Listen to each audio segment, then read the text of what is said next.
What's poppin' and welcome back to I Do It Myself. So yo, it's Wednesday. We halfway through the week. Been a lot of talk. Ever since Sunday. Tons of arguments, tons of back and forth, tons of takes. Beyond that, regardless to all the noise, make sure again that you staying on your path. Don't get distracted. Don't take them blinders off. If you in that treadmill, don't look this way. You know what I mean? You're gonna slip. I always gotta come with that extra push for all of us, right? But today we talking about a whole lot.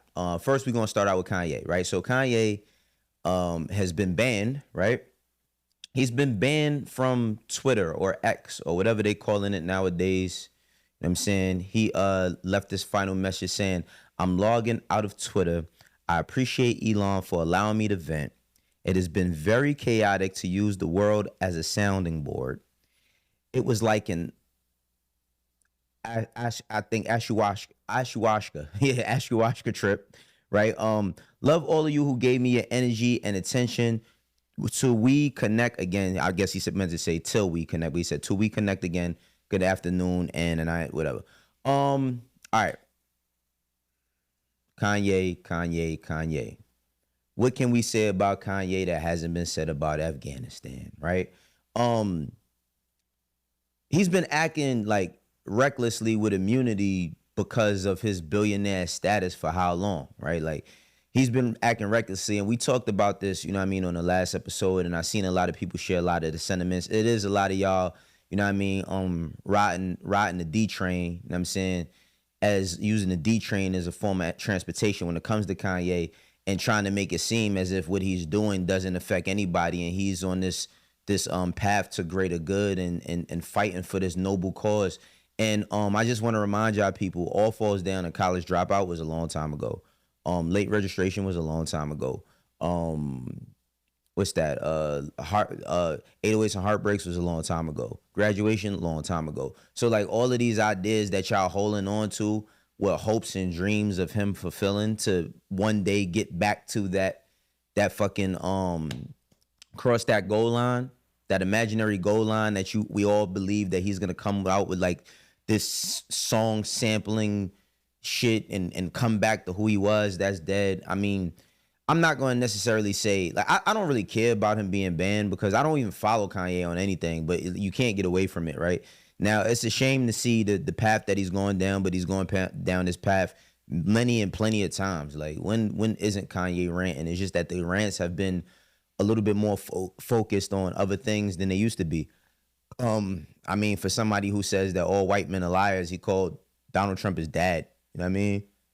And he said somebody else was like a father figure to him, and his dad is still alive. So how do you? Whatever. This is not a bash Kanye episode. He did have some stuff to say about the Super Bowl. Let's check that out right quick. People have been asking me like, what did you think of the Kendrick halftime show? And I really loved the show. It was my favorite halftime show since like a Michael Jackson era, which I kind of just barely remember. I just be seeing clips of it. And it was super simple. The flag was fresh when they did Be Humble, the way that people's heads was moving. I was just like shook. This is like super fresh, right? The man's voice control, all that. And you know, of course, they built up the controversy on whether he's going to do the record. And then at the end, I saw people saying like this is the worst halftime show. And I'm just like, y'all, everybody. So, he gives his thoughts on the Super Bowl. I mean, the thing that is always confusing because you get like this ridiculous, ramped up, bully version of him doing the rant with the Dipset chain on, and then you know what I mean, another rant and this F Virgil and all of that, and then he comes back with like this cool, calm, collected, sound bite of him talking about the Super Bowl and how he thought it was the greatest performance ever, which I mean, I didn't even think it was the greatest performance ever. I wasn't looking for the greatest performance, but I thought it was good. Like I thought it was really good. I enjoyed it. That's something else that we could talk about a little bit later. But he just kept going, in on, well, not necessarily going in on, but talking about, Kendrick and he's just saying how Kendrick didn't need to perform the song, and he's all calm and cool, collected, and then he goes into saying that he wants to get up with Kodak because he's seen the video of Kodak, how he wants to help people. I mean, Game got 2 Chrome Maybachs. Shouts out to him. But you know, other than that, like the whole Kanye, the storyline is just gotten boring. You know what I'm saying? Like the shit is just it's just boring at this point. Like I don't want to say who's checking for it because it's definitely people that's going to check for it regardless. You know what I mean? The man literally said I could sell shit and people would buy it. He literally said that. So I'm not gonna say that, you know, who's checking for it. But I mean, he also got banned from his site got banned, the Yeezy site. I mean, it was through Shopify. I'm pretty sure that people are gonna come together to try to shut him down however they can. That's gonna lead to his rants and all of that. But today's episode, I want to talk about men being men. Me as a 42-year-old man, I know that sometimes I could be on stream or I could be on social media and I could have like childish ways, joking ways. You know what I mean? Like I am from the hood. We do like to joke. You know what I'm saying? I never forget that. I never not be that way. You know what I'm saying? But I still would like to believe that I conduct myself with some sort of level of responsibility, some sort of level of integrity, some sort of level of like poisonous to where you can have, I'm not necessarily trying to be the example every time I get on the camera, anytime somebody sees me, but I do represent more than just myself. I represent my family. I represent my neighborhood. I represent a tribe. You know what I mean? Like I represent a lot of different things. So I just always want to make sure that when I'm doing something, whether it's for entertainment or not, I ain't out here acting a fucking fool and looking ridiculous and saying anything just so that I could get the sound bite, so I could get the clicks or whatever the case may be. Which everybody does it for clicks. I'll do it myself so y'all don't click on it, but I do it to what I want to talk about. I don't lie. You know what I'm saying? I try to keep, you know, my stories or whatever I'm telling coming directly from my point of view. Not always, you know what I'm saying, what the other person thinks or with it's about this is why I built it. But anyway, you know, Kanye did say that he's going to be headlining the Super Bowl next year and he will win 20 Grammys. So let's see how that storyline plays out. Aside from that, again, I want to talk about men being men and how they conduct themselves and how they represent themselves, especially online. 50 Cent and BMF. So I'm pretty sure everybody has seen, and I got a couple of requests to talk about this. I'm pretty sure everybody's seen the shit when it comes to, you know, 50. He posted this picture of Big Meech being a rat, and you know what I mean? And it's been this back and forth. He posted Big Meech's son, Little Meech's text message that he was talking to him about the situation they was in. His father linked up with Rick Ross. I mean, he linked up with Rick Ross. Let's keep in mind, Rick Ross's song BMF might be like his biggest solo record. I mean, it's definitely the record that kind of got him over the hump in terms of his career. You know, when him and 50 was going at it back in 08, 09, you know, the whole thing came out of him being a correctional officer. At one point, he said he wasn't. Then he started admitting to it later on in his career. But that record made people kind of forget about anything that 50 was saying, and it felt like 50 won. I mean, it felt like Ross won in that case. You know what I'm saying? But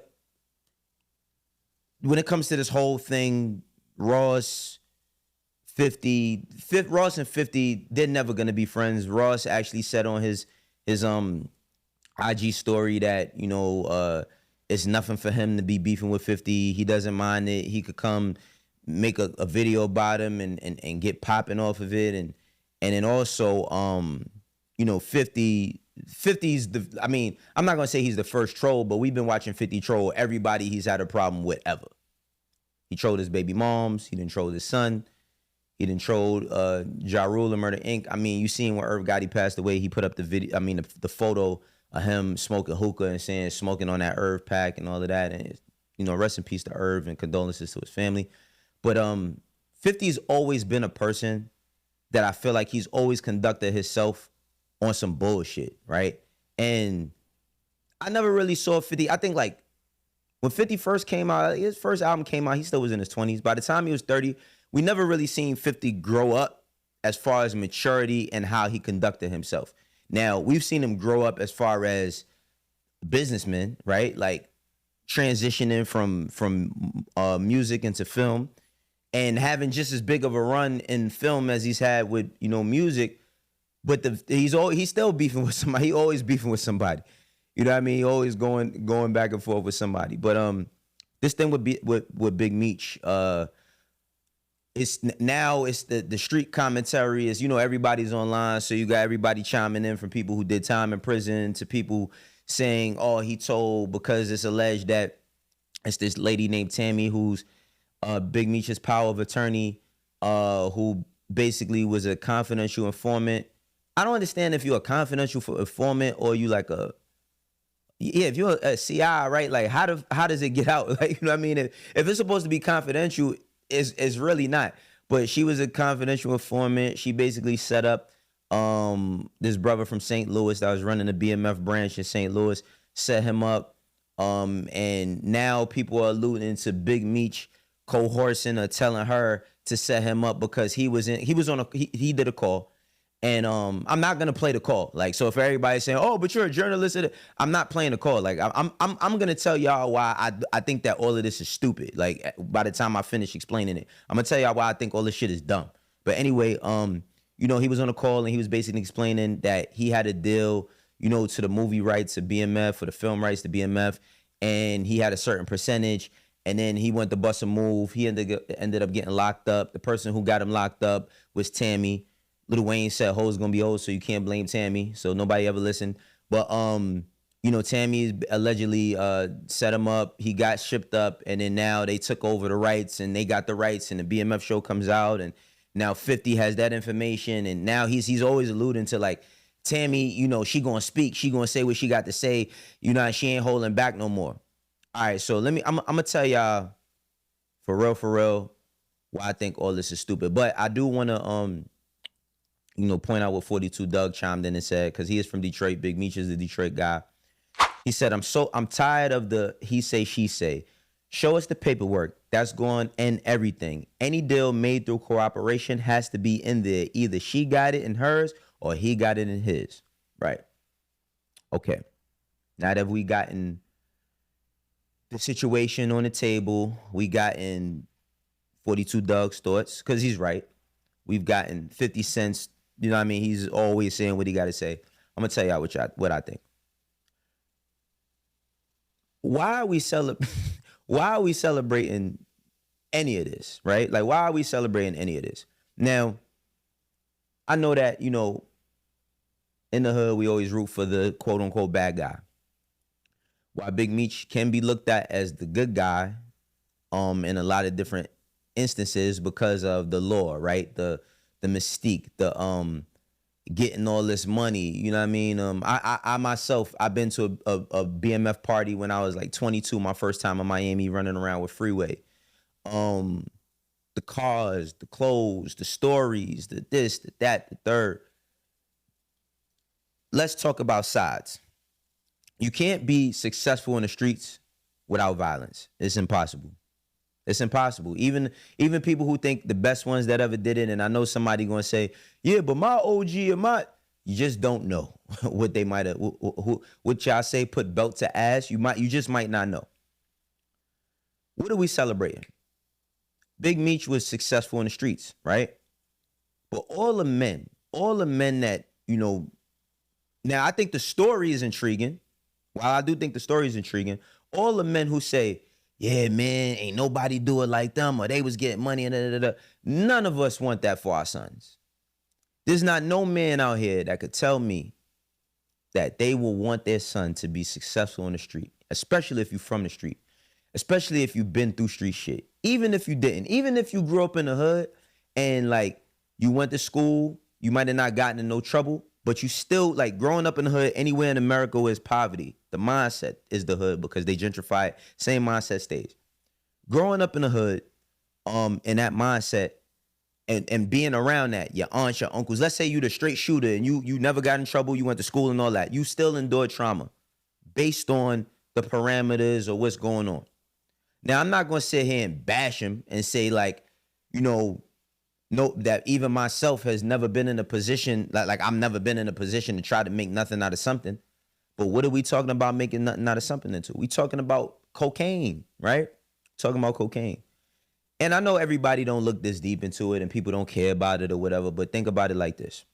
When there are, kids that are like, everybody, when I was a kid, everybody used to laugh at the dope fiends, or they used to laugh at the crackheads. People joke at the crackheads. Who tells the story of the crackheads' kids? Who tells the story of the cokeheads' kids? People like to laugh and joke about somebody's mom selling everything. I've literally seen, like, I grew up on a block that was heavily, I'm talking about, like, selling drugs where I'm from is not a thing because everybody sells drugs.